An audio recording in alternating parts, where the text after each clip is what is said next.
Hello guys, நேற்றுக்கு எபிசோடுக்கு அப்புறம் என்னுடைய மனநிலை கொஞ்சம் மாறிடுச்சு அப்படின்னு தான் வந்து சொல்லணும். ரீசன் என்ன அப்படின்னு பார்த்தீங்கன்னா, மாயா அவர்கள் தன்னுடைய கேம்பெயினில் சில விஷயத்த வந்து சொல்லியிருந்தாங்க. ஸோ இந்த ஒரு விஷயம் வந்து மக்கள்கிட்ட செம்மையாக போய் ரீச் ஆகும் அப்படிங்கிற மாதிரி தான் எனக்கு தோணுச்சு. குறிப்பாக அவங்க சொன்ன பாயிண்டில் வந்து அர்ச்சனா அவர்கள் ஆரம்பத்தில் புள்ளி பண்ணுறாங்க அப்படின்லாம் வந்து சொல்லியிருந்தாங்க. ஆனால் இன்றைக்கி அர்ச்சனா அவர்களே என்னுடைய ஃப்ரெண்ட்ஷிப்காக வந்து ஏங்குறாங்க அப்படிங்கிற மாதிரி வந்து சொல்லியிருந்தாங்க. இது எவ்வளோ தூரம் மக்கள்கிட்ட போய் பாதிக்கும் அப்படிங்கிறது எனக்கு தெரியும். அதே லெவலுக்கு தான் என்னையும் பாதிச்சிச்சு. இதுக்கு இடையில் வந்து பார்த்திங்கன்னா எல்லா பிளேயர்ஸும் மாயா தான் பெஸ்ட்டு பிளேயர் அப்படிங்கிற மாதிரியும் வந்து சொல்லியிருந்தாங்க. நான் ஒரு வேளை வெளியே இருந்தாலையும் இவங்களுக்கு நான் ஃபேனாக தான் இருப்பேன் அப்படிங்கிற மாதிரியும் வந்து சொல்லியிருந்தாங்க. ஸோ இதனை தாண்டி வந்து பார்த்திங்கன்னா நம்ம தினேஷ் அவர்கள் நேற்றுக்கு ஒரு விஷயத்தை வந்து தோல் உரிக்கிற மாதிரி வந்து பார்த்திங்கன்னா விஷ்ணுக்கிட்டையும் அதே மாதிரி மணிக்கிட்டையும் வந்து மாயாவை பற்றி வந்து சொல்லிட்டு இருக்காரு. அது என்ன அப்படின்னு பார்த்தீங்கன்னா, மீதி இருக்கிறவங்கெல்லாம் ஓகேங்களா, மீதினா மீன்ஸ் பிளேயர்ஸ் எல்லாம் இருக்கிறாங்களே, அந்த பிளேயர்ஸ் எல்லாம் உங்களை வந்து பெஸ்ட்டுன்னு வந்து சொல்லியிருந்தாலும் கூட, அதே மாதிரி மற்ற பிளேயர்ஸை விட நான் பெஸ்ட்டு அப்படின்னு சொல்லியிருந்தாலும் கூட, அதை தாண்டி எந்த விதத்தில் பெஸ்ட்டு அப்படிங்கிறது வெளியில் வந்து சொல்லணும். அதே மாதிரி வெளியில் இருக்கிறவங்களுக்கு தெரியும் எந்த விதத்தில் நீங்கள் பெஸ்ட் அப்படின்னு சொல்லிட்டு.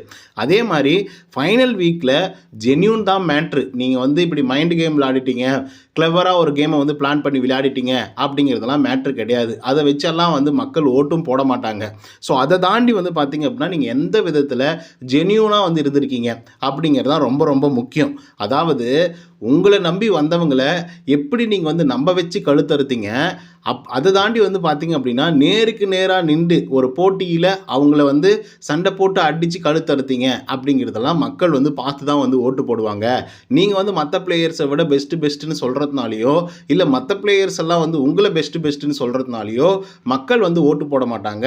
End of the final week வந்து அவங்க இந்த விஷயத்தெல்லாம் வந்து பார்ப்பாங்க அப்படிங்கிற மாதிரி தினேஷ் அவர்கள் வந்து நேற்றுக்கு ஒரு உண்மையை போட்டு உடச்சி விட்டுக்காப்புல. ஸோ இது வந்து பார்த்தீங்க அப்படின்னா மாயா அவர்கள் சொன்ன விஷயத்துக்கு வந்து எதிராக தான் வந்து இருந்துகிட்ருக்கு. அண்ட் மாயா வந்து பார்த்தீங்க அப்படின்னா ஆரம்பத்துலேருந்து எப்படி இருந்தாங்க அப்படிங்கிறது உங்களுக்கு நல்லா தெரியும்.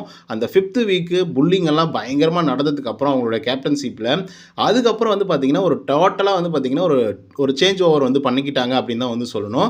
அதை தாண்டி நீ போ, நீ வா, நீ வடி, அவனை அடி அப்படிங்கிற மாதிரி தான் வந்து கேம் ப்ளே பண்ணிட்டு இருந்தாங்களே தவிர, அதை இன்விசிபிளாக பண்ணிட்டு இருந்தாங்களே தவிர டைரெக்டாக வந்து யாருக்கிட்டையுமே மோதலை.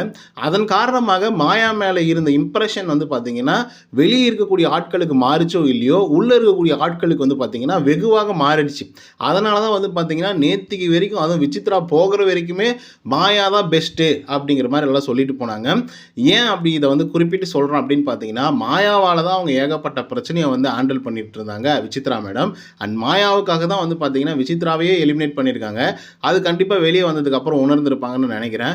ஸோ இதை பற்றின உங்களோட கருத்துக்கள், தினேஷ் ஏன் வந்து மாயாவை பற்றி இப்படி சொன்னார், அது சரியா தவறா அப்படிங்கிறத தான் கமெண்ட்டில் வந்து பதிவு பண்ணுங்கள். இந்த வீடியோ உங்களுக்கு வந்து பிடிச்சிருந்தா லைக் அண்ட் சப்ஸ்கிரைப் பண்ண மறந்துடாதீங்க. இன்னொரு தகவலும் சந்திக்கலாம். Until then bye from Uday. நன்றி, வணக்கம்.